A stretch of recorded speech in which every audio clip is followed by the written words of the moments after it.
Hi, I'm Lynn Morgan, your slipper-shod pastor. You know, until I watched the movie with Indiana Jones, I don't think I gave a lot of thought to the Ark of the Covenant. I knew about it, I'd read the Old Testament, but I don't think I gave it a tremendous amount of attention. But the Ark of the Covenant was extraordinarily important to the people of Israel. It was a very holy object. It resided at the very center of the tabernacle and later at the center of the temple.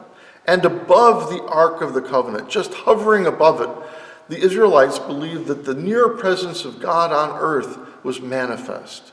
And so it was extraordinarily holy, a very important object. But it was just an ark. So an ark just means a container. The Ark of the Covenant was a box, 2 feet wide, 2 feet high, 4 feet long. It was covered with gold leaf, so it was a very fancy box, but it was just a box. So what made it holy was what it contained.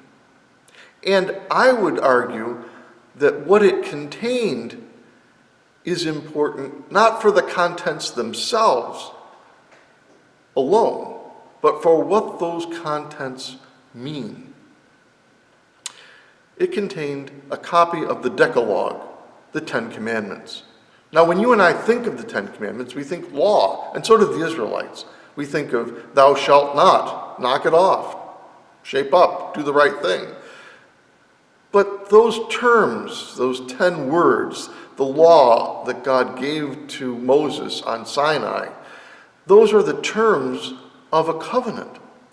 And the covenant is the thing that matters. The covenant binds both parties.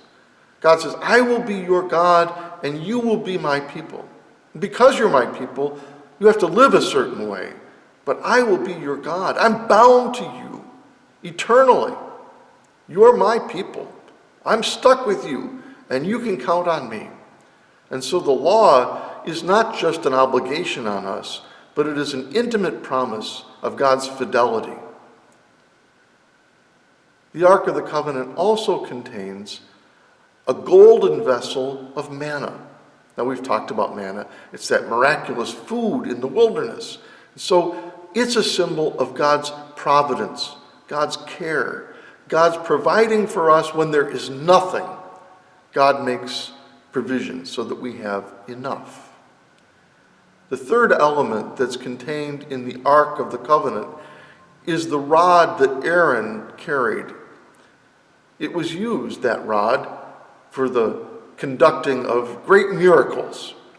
It began with the plagues in Egypt and it continued on through the journey in the wilderness. And through that rod, God manifests the great power of God to lead Israelites from slavery to freedom. And that's why the Ark of the Covenant was holy to them. So what I think we would be wise to do is to ask ourselves, if I had an ark, a container, a box, some treasure trove, what would I place in it to remind me that God has pledged God's self to me in love forever? What would I put in there to remember those times when I had nothing, but God provided for me and made a way for me? What would I place in there to represent the power of God to liberate me, to bring me from slavery to freedom, from death to life?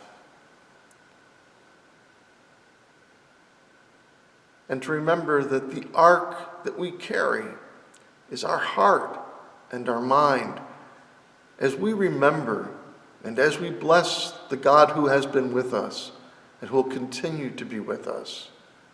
And so we become the holy vessels of the story that portrays God's love and faithfulness to you and to me and to all of the created order.